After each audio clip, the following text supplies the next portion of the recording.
பரவசப்படுத்தி மன அமைதி தரும் மந்திர கவசம். நோய் நொடிகளில் இருந்தும் நம்மை காக்கிறது.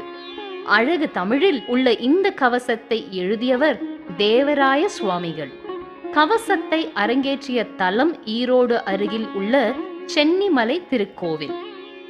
தேவராய சுவாமிகள் தொண்டை மண்டலத்தில் உள்ள வள்ளூரைச் சேர்ந்தவர். தந்தையார் வீரசாமி பிள்ளை. வீரசாமிக்கு நீண்ட நாட்களாக குழந்தை செல்வம் இல்லாமல் முருகன் திருவருளால் தேவராயர் பிறந்தார். நன்கு கல்வி கற்று வியாபார நிமித்தமாக பெங்களூரு சென்று வணிகத் தொழிலை மேற்கொண்டார். திருவாவடுதுறை ஆதீனத்தில் பெரும் புலவராக திகழ்ந்த திரிசிரபுரம் மகா வித்வான் மீனாட்சி சுந்தரம் பிள்ளை அவர்களிடம் தமிழ் இலக்கிய அறிவை வளர்த்து கொண்டார். அவர் இக்கவசத்தை பாட வைக்க முருகப்பெருமான் நடத்திய திருவிளையாடல் மிகவும் சுவாரஸ்யமானது.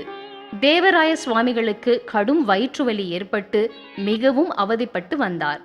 சிகிச்சைகள் மேற்கொண்டும் அவருடைய வயிற்றுவலி தீர்ந்த பாடில்லை.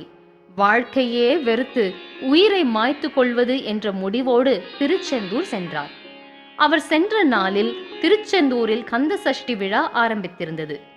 தீவிர முருக பக்தரான தேவராய சுவாமிகள் சஷ்டி நாட்களில் விரதமிருந்து முருகனை மனம் குளிர வழிபட்டு சூரசம்ஹாரம் கண்ட பின்பு உயிர் விடலாம் என்று முடிவெடுத்தார். கவிஞரும் மந்திர நூல் வல்லுநருமான தேவராய சுவாமிகள் சஷ்டி விரத நாட்களான 6 தினங்களில் தினத்துக்கு ஒன்றாக அறுபடை வீடுகளுக்கும் தனித்தனியாக 6 கவசங்களை பாடி முடிப்பது என்று முடிவு செய்து பாடத் தொடங்கினார். அவர் பாட ஆரம்பித்ததும் வயிற்று வலி படிப்படியாக குறைய ஆரம்பித்தது. சஷ்டியின் 6வது நாளன்று வயிற்று வலி அறவே நீங்கிவிட்டது.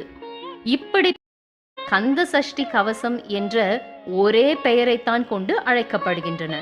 அவர் முதலில் இயற்றிய திருச்செந்தூர் கவசம்தான் பொதுவாக எல்லோரும் அறிந்த சஷ்டியை நோக்க சரவண பவனார் சிஷ்டரு குதவும் செங்கதிர்வேலோன் என்று தொடங்கும் கவசம். இது போன்று ஒவ்வொரு படை வீட்டிற்கும் ஒவ்வொரு கவசம் உள்ளது. இருப்பினும் திருச்செந்தூர் கந்த சஷ்டி கவச நூலே பிரபலமாகி எல்லோராலும் அறியப்பட்டு பாடப்பட்டு வருகிறது. என்றாலும் 6 கவசத்தையும் ஒருங்கே பாடுவதே சிறப்பு தரும். இதை தினமும் தியானித்து ஓதி திருநீறு பூசிக்கொள்பவர்கள் இன்பமுடன் வாழ்வர் என்று உறுதியாக கூறுகிறார் தேவராயர்.